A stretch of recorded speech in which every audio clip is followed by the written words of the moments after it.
कोशीमा यसरी आयो बाढी, रसुवाको बजार क्षेत्र सखाप भएको आशंका, जनप्रतिनिधि नै उद्धारको पर्खाइमा। भदौ 10 गते बुधबार बिहान रसुवा उनका अनुसार स्याप्रो बेसी, बेत्रावती, मैलुङ, सल्लेटार, शान्ति बजार, पैरे बेसी, खाल्टी बस्ती, सोले, त्रिशुली, बटार लगायतका बस्ती क्षेत्रमा ठूलो क्षति पुगेको छ। यो विपत्तिमा कति मानवीय स्थानीय जनप्रतिनिधि, स्थानीय बासिन्दा र सुरक्षा निकायबाट प्राप्त प्रारम्भिक विवरणले ठूलो जनधनको क्षति भएको देखिन्छ। सबैभन्दा धेरै क्षति स्याप्रो बेसी लगायतका बजार क्षेत्रमा भएको अनुमान गरिएको छ। रसुवाको टिमुरेमा खटेका सशस्त्र प्रहरीका केही कर्मचारी पनि सम्पर्कविहीन भएका छन्। तिब्बततर्फबाट बुधबार बिहान करिब 9 बजे आएको बाढीपछि उनीहरू सम्पर्कविहीन भएको जनाइएको छ।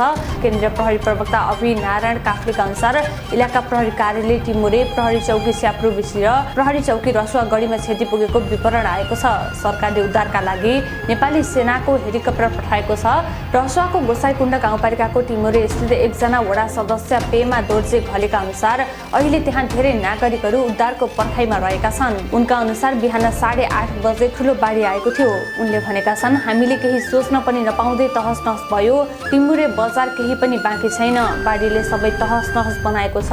कति घर बगे, कति मानिस हराए केही पनि थाहा छैन।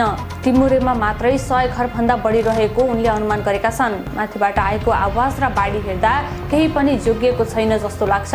हामी जोगिएकाहरू माथि डाँडामा आएर बसेका छौँ। जो जस्तो अवस्थामा थियौँ भागाभाग गरेर यहाँ आइपुगेका छौँ। साना केटाकेटीलाई केही खुवाउने, कसरी जोगाउने केही छैन।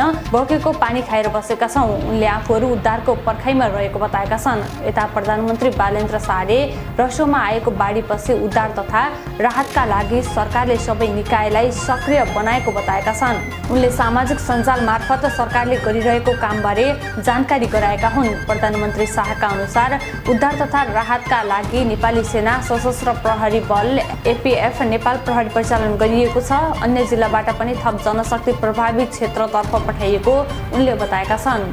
त्यस्तै विपद व्यवस्थापन प्राधिकरणलाई सक्रिय बनाइएको र मेडिकल टिम, स्काउट तथा रेडक्रस लगायत संस्थासँग समन्वय गरी आवश्यक कदम चाल्न निर्देशन दिएको प्रधानमन्त्रीले बताएका छन्।